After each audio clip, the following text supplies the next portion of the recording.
We'll find out right now between Team Spirit versus RRQ. And looking at the draft, Naisu, what can you say? First time picked Yakai for the side of Team Spirit. Seems like Coach Bren has something in the bag.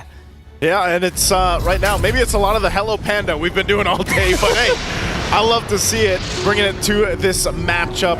It's going to be crucial for them. So right now, as we can see, RRQ HOSHI.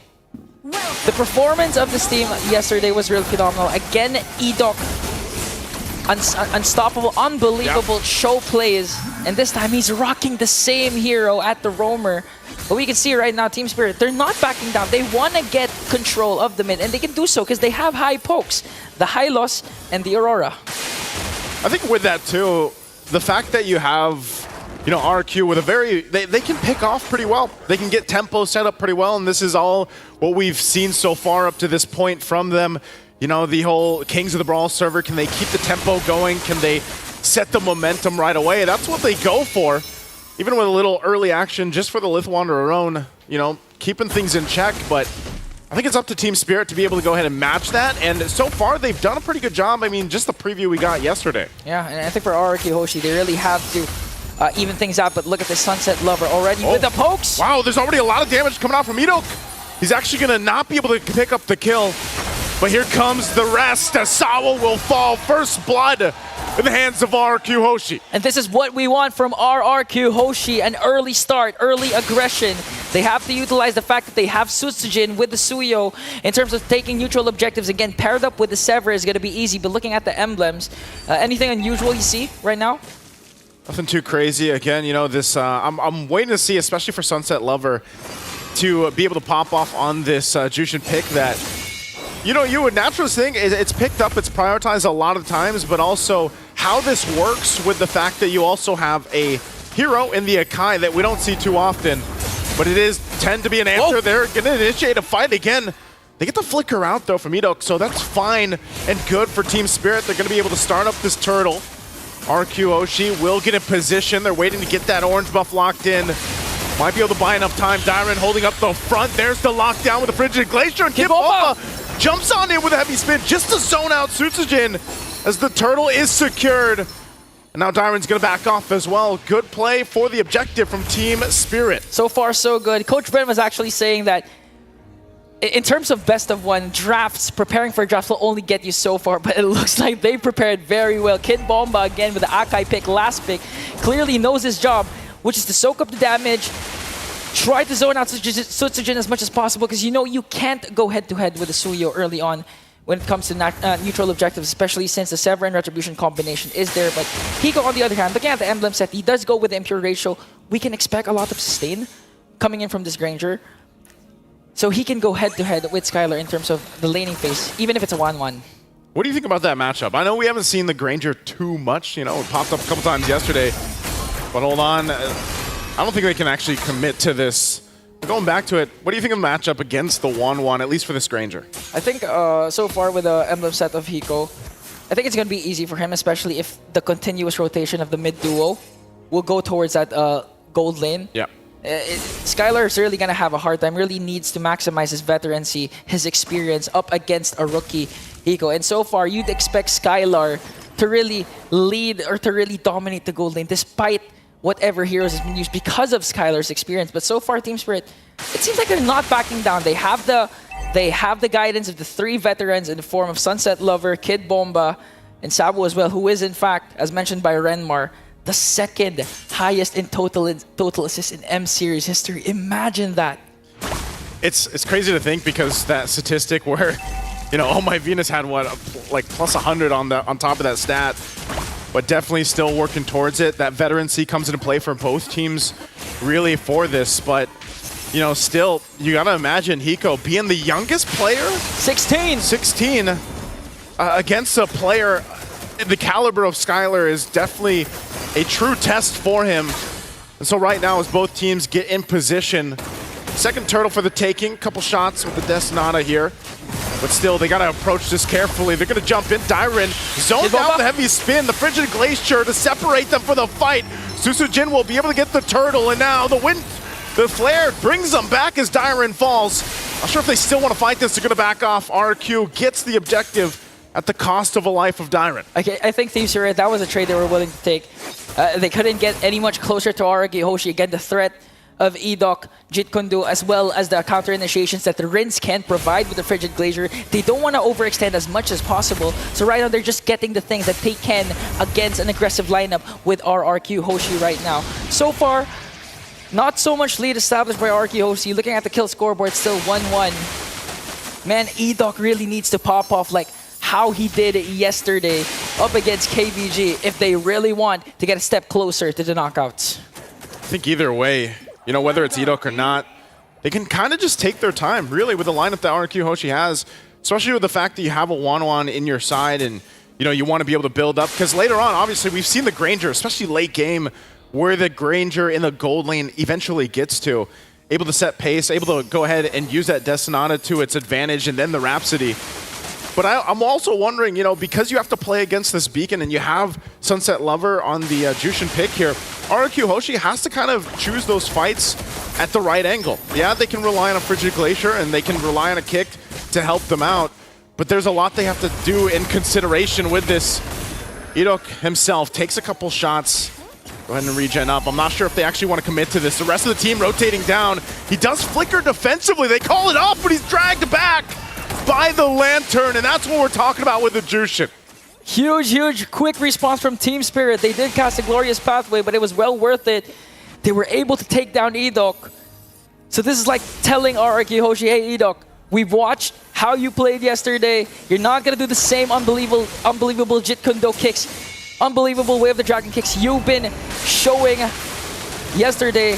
And now Team Spirit, they're on the verge of securing another turtle away from RQ HOSHI. We'll start things up again. Edok going to join this fight. Doesn't care what happened earlier. Finds the Way of the Dragon, but he takes too much damage as one shot picks up a kill. Fight's going to break out of the mid lane. The crossbow of Tang already popped off. The Frigid Glacier will be to lock down one shot. Still looking for the follow through as Susagen gets the turtle and they look for more. Kid Bomba and Sawo trying to run to the safety of the turtle. Hiko jumps in with a Rhapsody and will find a Dyron. And the shot though in response from Susagen. It's a brawl in the mid lane. The drag comes through, and now the flicker from Rins. Skylar's still alive, and it looks like they're going to disengage with Susagen tanking up the Rhapsody shots. Literally a brawl server. They spent a huge amount of time just in the middle lane. Even if there was a neutral objective, Susagen eyes on the goal, focus on taking down that turret, and you can already see the problem with Skylar with the 1-1. They can soak up the damage of the crossbow of Tang. They have the high-lows with the Glorious Pathway paired up with the Revitalize, but Susagen though... Good Soul Sever again. They got to be able to respect that damage, but ultimately no one going to go down, and that's the thing. They do get the tier 1 turret, so RQ HOSHI has taken that path of let's just get these objectives. Yeah, they'll go ahead and fight out. They'll brawl it out wherever they want, but they'll also just focus on what's important. They got to be able to lock those down before that Lord comes up in less than a minute. Yeah, for Team Spirit, they really have to utilize the early capabilities of their lineup. We've seen so far that the crossbow of Tang, even if it connected the Kid Bomb or to Sawo, the damage is almost non-existent. So at this point, Team Spirit needs to be proactive, needs to dictate the pace, needs to stop RQ HOSHI from getting the space that they need for Skylar to hyper carry in the end. And it's all gonna boil down to setups coming in from Kid Bomb or even Sunset Lover with Lantern Flare. So far, Naisu, what can you expect RQ HOSHI to extend this lead? To extend the lead, they can continue to go forward. Dyron going to get locked down under this turret. Does flicker out, able to survive split too. Look at all the members up here, all for Dyron. And now he's going to wait for the rest of the team as they were focused down in the mid. They drop down the Glorious Pathway. Edok defensively gets out. Look at that push there too. There's the kick. Way the Dragon on the mark. That's Edok going down though in the exchange, and they're gonna get collapsed down. Double for Hiko, but Sawo finally taken down, but the Lantern Flare brings a triple to the youngest member in M6. And now Skylar trying to pop off, looking for the crossbow of Tang as he gets the airtime. Picks up a kill himself, and RQ HOSHI will still hold down the mid lane. Another extended clash for both of these teams, equal trades. No, Team Spirit actually got 3, but the problem is RQ HOSHI with Dyron's time bought for their team. Skylar was actually able to push down a bottom lane turret. So it's still the clash, even though Team Spirit got 3 kills. RRQ Hoshi got the better of that trade.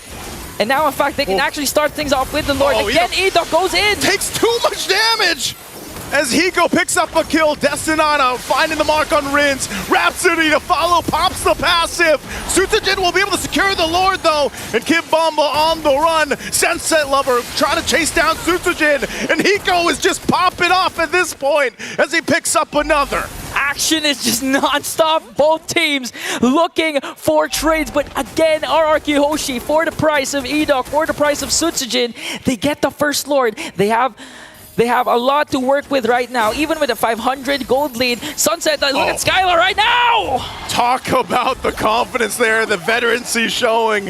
Skylar saw a kill, he goes and grabs it. The Lord is going to be worked on, but again, their focus is these turrets.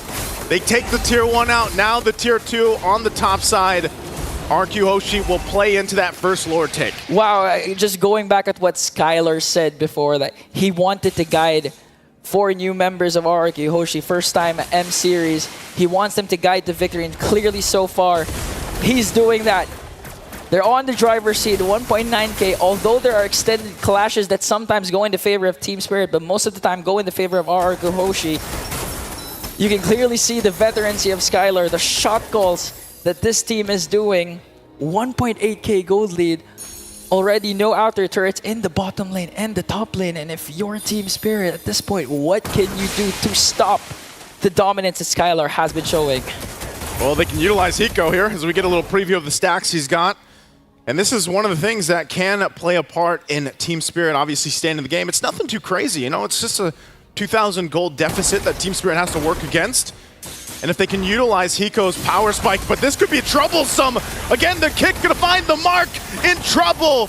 Winter Crown gonna be used already. One shot trying to stay alive, but Skylar pops in the air again, gets the airtime into the Frigid Glacier.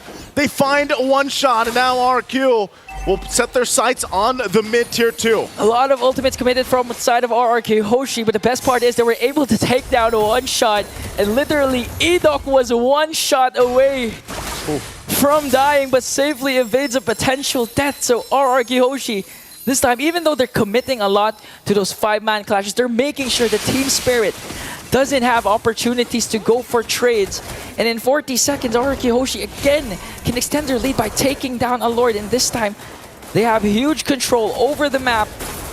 Almost just really keeping Team Spirit at bay there by their base.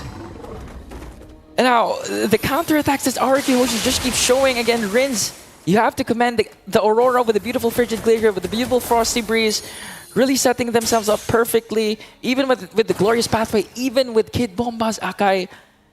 They're starting to have doubts if they would go in because of the counter-initiation of the potential of RRQ Hoshi. This is tough too. Skylar just picking up the Wind of Nature. Sutsujin also Malefic Roar. Big item picks up at this point. 13 minutes of the game. The Lord already started up, and look how fast it's going. I'm not sure if Team Spirit can actually get here in time. They fire off a couple shots, and the Lord already secured by RRQ. They can just back off, and it looks like they'll do just that as they get ready to go ahead and knock on the base of Team Spirit. And with this kind of lead now in their favor, Kid Bomba jumps in. Might have made a mistake here, still gonna be able to survive, but oh no, Sutsujin will pick up the kill from the off angle. I was about to say that was the first neutral objective that doesn't have a post-neutral objective fight. But still, Team Spirit commits the flicker of, commits Kid Bomba's heavy spin to try and go for a trade once again, but RRQ Hoshi was always prepared for that. And again, we have to commit. Rins, always prepared for those kinds of dives coming in from Team Spirit. Whether it's a Frigid Glacier, whether it's a Frosty Breeze, he doesn't care. He's going to cast whatever he needs to bring down the Empire, and Edok goes in! Edok jumps in again with the Way of the Dragon. They fight into the Frigid Glacier too. He does fall, and now the base turret's going to be worked on. Mid and bottom already down, the top to follow. RQ with a lead, and the Lord still in tune. They hold on to the top turret. Oh, but the shot from Hiko will be able to find Rins. And that might have been enough to keep Team Spirit obviously into the game. And they hold on to one base turret. Okay, so in terms of damage, you can already count on Hiko. He does have the Sky Piercer with 70 stacks.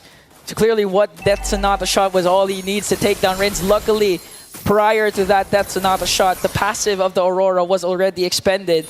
So Team Spirit still clinging on to the final inhibitor turret up top. They can make engages. Again, they have the glorious pathway.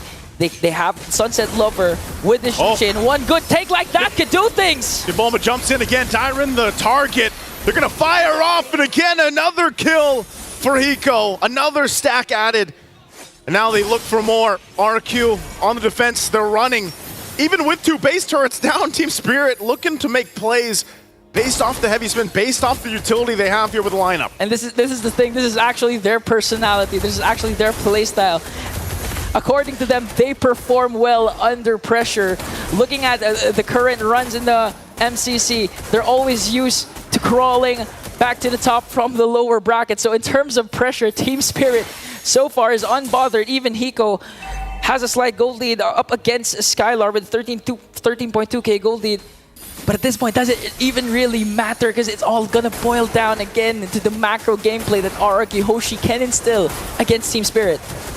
This has been the story, especially with the Alpha, man. You know, it really falls behind in terms of farming. Oh, hold on, mid lane again. Kid Bulba gonna jump in, finds Rinz, and Rinz is gone.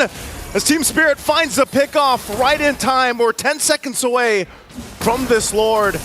And without Rinz, I don't know, RQ HOSHI might have to second guess the fight, but they just want to duke it out. They're gonna force Salo. He popped the Revitalize. Tyron jumps in, still has the Immortality, and one shot goes in too. But still, as they go ahead and size each other up, they'll back off. Skylar is still keeping them at bay. No one going for the Lord just yet. Again, a jump in from Susujin. They really want to limit test this, and he could jump in and start a fight, but it looks like they back off to reset. RQ HOSHI limit testing, just trying to buy enough time for Rinz to respawn, and they can actually do this because, again, they were able to take down 2 inhibitor turrets, 1 in the middle, 1 in the bottom lane. So Team Spirit, they really need to capitalize on the moment that they're given right now. The window continues to open for the squad. They need a huge major pickoff. That's like what they did against the Rins. Right now they're trying to start things off, trying to bait out RQ HOSHI by starting the Lord.